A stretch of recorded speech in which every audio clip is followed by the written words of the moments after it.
태극신금 이해를 시작하겠습니다. 절대자의 대리인으로서의 인간관 혹은 절대이념 주석이 있죠. 언급한 내용은 인간을 바라보는 인간관을 넘어서 세상을 바라보는 세계관에 가깝다. 인간과는 다음의 글이 더 잘 어울린다. 절대윤리 한번 뒤에 살펴보기로 하죠. 이 부분의 기술은 장시간 깊이 생각해 보아야 하지만 다음 단계로 이행하는데 살펴보지 않을 수 없으며 완벽하지 않더라도 다음 단계로 이행하는 데 지장이 되지는 않습니다. 절대를 논하지만 완전하지 않은 상태에서는 상대적일 수밖에 없으니 모순이 발생하지만 시작이 없으면 끝이 없으며 시작하여 끝을 보더라도 그것은 새로운 시작일 것입니다. 그러면 절대 이념을 기술하겠습니다. 그래요.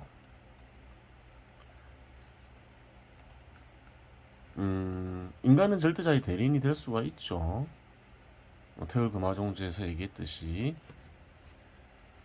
그래요. 의식의 신이 나타날 수가 있는 거예요. 신금이 빛이 되어 빛을 따라가니 절대자가 참된 마음이 자리에서 함께하느니라. 창조작용이 파멸작용이고 파멸작용이 창조작용이니 창조작용과 파멸작용은 하나이며 둘이니라. 세상은 끊임없이 변하니 말을 좀 바꾸죠. 이는 창조작용과 파멸작용의 권능을 행사하는 절대자로 인한 것이니라.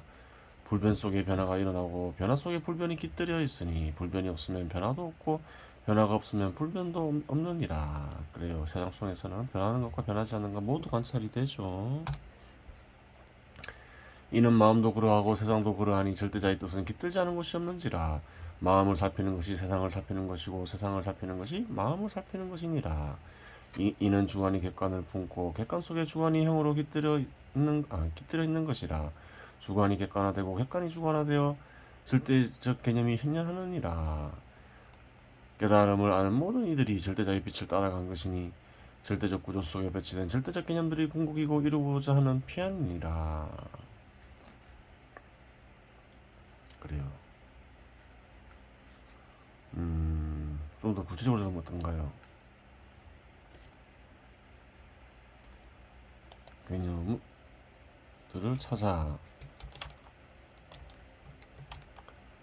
절대자와 합일하는 것이 그렇죠. 궁극이고 이루고자 하는 피안이니라.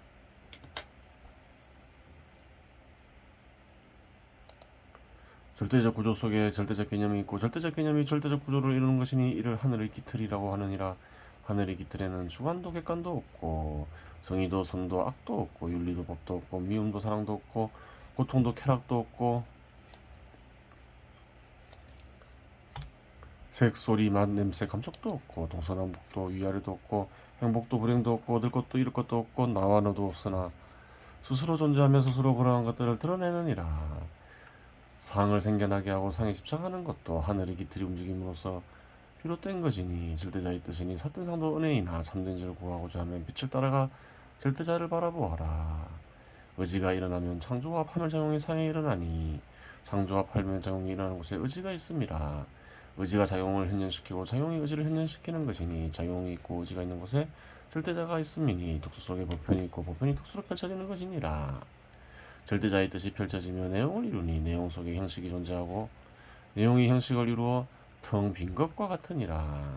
텅 빈 형식이 내용을 포착하여 새로운 내용을 현현시키기도 하고 그 내용이 새로운 형식을 현현시키기도 하니 내용이 형식이고 형식이 내용이니라. 내용 속에 질이 있고 양이 있어 질이 양으로 하고 양이 하나의 질이 되는 것이니 이는 질과 양이 하나에서 비롯된 연유이다. 하나는 분열되어 개체를 이루고 개체들은 제각각 기능을 수행하며 일체를 이루니 원인이 결과를 낳고 결과가 원인을 낳아 관계 속에서 저마다 뜻이 현현하느니라.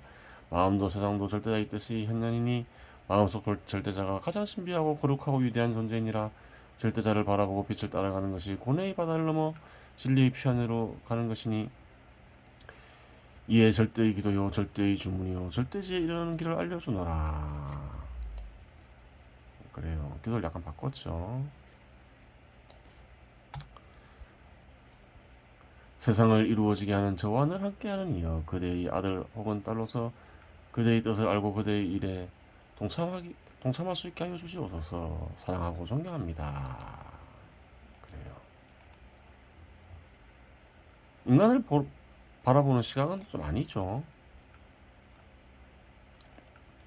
그래서 절대 윤리가 더 잘 어울린다고 했죠. 한번 볼게요.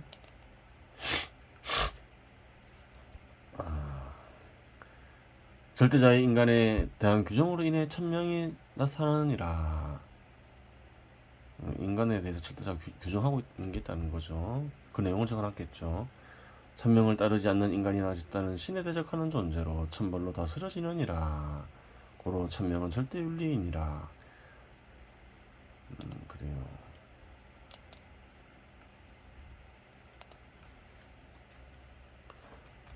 대상을 통해 대상의 여러 상태들을 알고 여러 상태들을 통해 여러 성질들을 알고 여러 성질들을 합쳐 대상을 규정하고 대상을 규정하면 개념이 생성된다.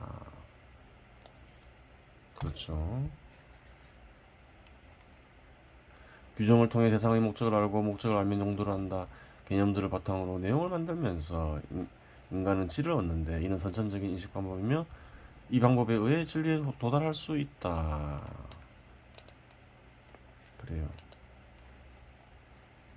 물질과 공간은 영원하다지만 스스로 활동하지 못하고 식물은 스스로 섭취와 배설을 하며 활동한다지만 마음이 없고 짐승은 마음을 지닌 채 생존과 욕망 성적을 위해 살아간다지만 섭리를 알지 못한다. 인간만이 스스로 활동할 수 있는 육체를 지닌 채 섭리를 감지하고 사용할 수 있는 마음을 지니고 있으니 그러한 마음으로 인해 공간과 만물을 다스릴 수 있다. 인간의 육체는 짐승과 마찬가지라 영혼으로 하여금 생존과 욕망을 추구하게 한다. 그렇다고 하더라도 인간의 육체는 섭리를 감지할 수 있는 마음을 나타나게 하니 인간의 육체보다 더 뛰어난 물체는 없고 인간의 마음 역시 인간의 육체 없이는 나타날 수 없으니 인간의 육체는 마음에게 소중한 것이다. 영혼은 섭리를 감지할 수 있기에 생존과 욕망을 추구하는데 섭리를 이용하였고 그 결과 발전적으로 생존과 욕망을 추구하게 되었으며 발전은 한 인간이나 인간이 만든 집단의 특징이 되었다. 인간의 마음이 섭리를 인식할 수 있다고는 하지만 인간은 육체를 지닌 이상 동물에서 벗어날 수 없으니 다음과 같이 인간을 규정할 수 있다.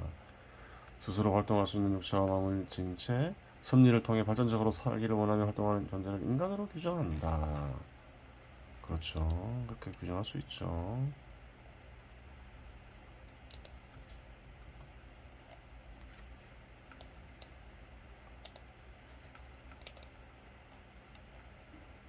인간에 대한 이 규정은 인간 개개인이나 개인들이 모여 이루어진 집단 모두에 해당된다. 인간은 육체를 지닌 동물이기에 생존이 힘들어지면 짐승과 같이 될 수 있고 생존에 위협이 없더라도 발전을 바라기에 발전하지 못한다고 생각하면 고통을 느낀다.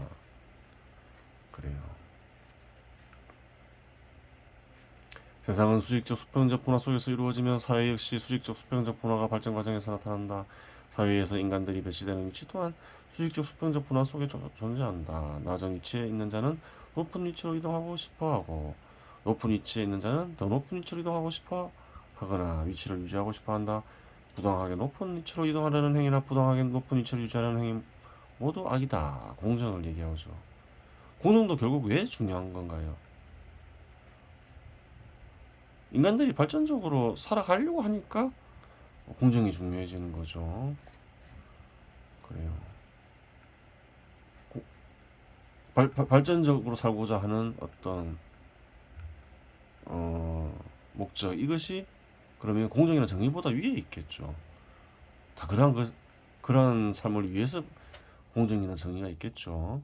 이러한 악이 만연하면 수직적 수평적 분화를 파괴하고자 하는 행위 역시 나타나는데 이는 신에 대한 도전으로 그 악이며 이루어질 수 없을 뿐만 아니라 그러한 시도가 일어나면 큰 재앙이 있을 따릅니다. 악의 악은 인간이 지닌 선천적인 성질로 인해 일어나는 것이지만 그 악은 악령이 만든 지혜에 바탕한 신에 대한 성면 도전이라는 점에서 구별된다.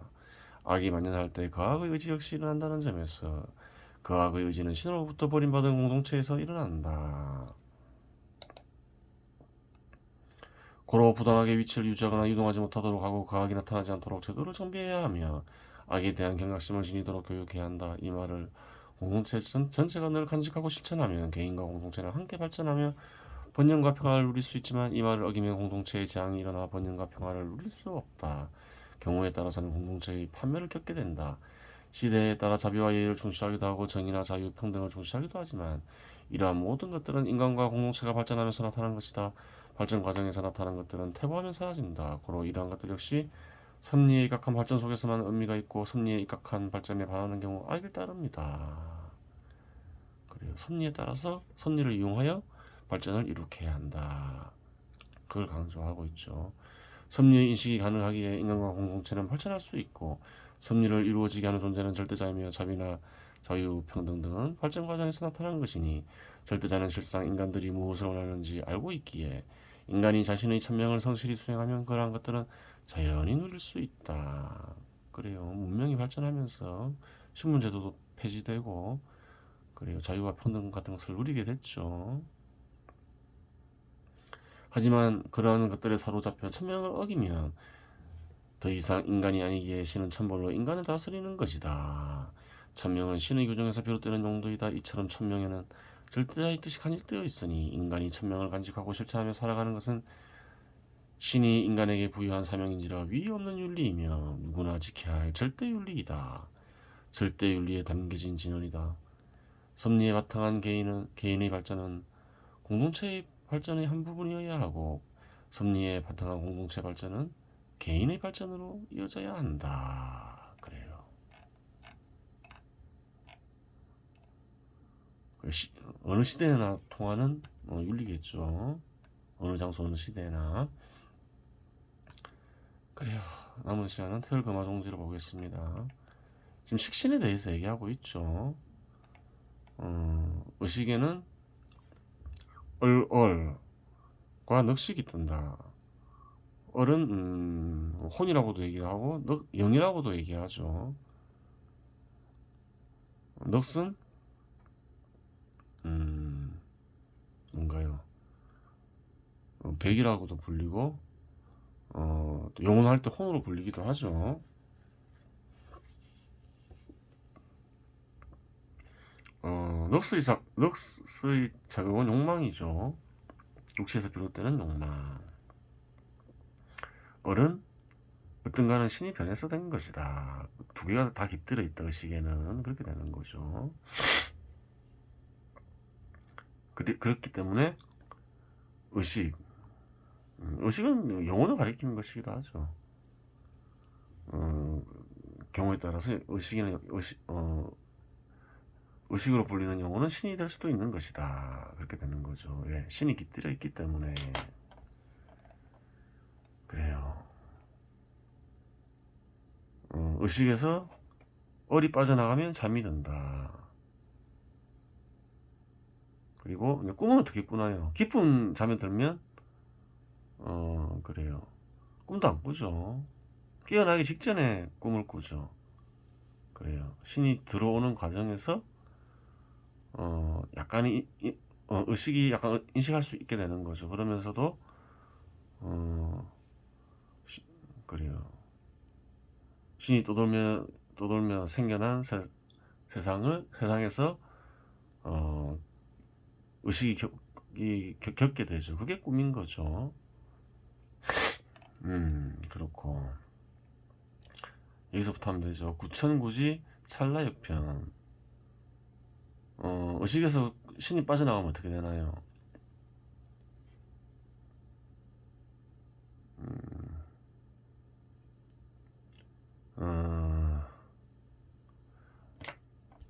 그래요. 신이 빠져나가면 그 신은 구천구지 세상을 이렇게 나눈 거죠. 온 세상을 가리키죠. 온 세상을 찰나역편 순식간에 그래요. 두루 다녀온다 이 말이죠. 신은 그러한 존재라는 거예요. 의식 안에 있는 신은 각즉 명명은 하지만 깨어나도 명명은 어둡고 연연언 깊다. 어둡고 깊다는 건 무슨 말인가요? 여전히 어리석다 이 말이죠. 여전히 어리석고 구어 형량 형태에 구속받는데 비유적 표현이죠. 넋의 작용을 받는데 집착하는데 형태에 집착하는데 즉 구어 백야 이는 넋 때문이다 이렇게 이해하고 있는 거죠. 의식 안에 있는 어른 온 세상을 돌아다니는데 의식에서 빠져나와서 그러면 깨어났을 때 현명해져야 되잖아요. 그렇지 못하다는 거예요. 왜? 럭스 작용 때문에 그러하다. 그런 거죠. 의식에서 벗어난 어른 온 세상을 순식간에 오가는데 깨어나는 의식은 여전히 어리석고 욕망에 사로잡혀 있으니 이는 럭스 작용에 의한 것이다. 그렇죠. 그 회광 소위 연어. 약간 내용이 달라지죠. 앞에서 의식에 대해서 설명했죠. 의식 안에는 혼이 있다. 의독도 있지만 얼이 있다. 얼은 신이 변해서 된 것이다. 그 말이죠. 고로 회광 소위 연어. 고로 혼을 단련시킬 수 있다. 왜? 의식 안에 혼이 있으니까 얼을 단련시킬 수 있다 이 말이죠. 즉 소위 보신, 신을 보호할 수 있다. 여기서 신은 어떤가 하는 신이죠. 왜 보호할 수 있나요? 신이 변해서 된 것이 어리기 때문에 그런 한 거죠. 즉 소위 재배, 즉 백을 제압하여, 즉 소위 단식, 인식을 끊을 수 있다. 여기서 인식은 뭔가요? 빛을 나타나는 것도 인식하는 거죠. 여기서 식을 끊는다는 것은 럭스의 작용에 의한 인식을 끊는다 이 말이죠. 그래요. 이 식을 적어놨으니까 수행을 할 때 아무 생각하지 마라. 그게 아니라는 거예요. 빛을 드러나게 하는 것도 뭔가요? 절대자의 뜻을 드러나게 하는 것도 생각하는 것이죠. 여기서 식은 럭스 작용에 의한 인식을 가리킨다. 생각하지 말라는 말이 아니다. 그 말이죠. 선뜻 이런 신의 뜻을 드러나게 하면 얼을 단련할 수 있고 으뜸가는 신을 보호할 수 있으며 럭스의 작용을 제어하여 럭스 작용에 의한 인식을 끊을 수 있다. 그래요. 이번 시간에서 마치겠습니다.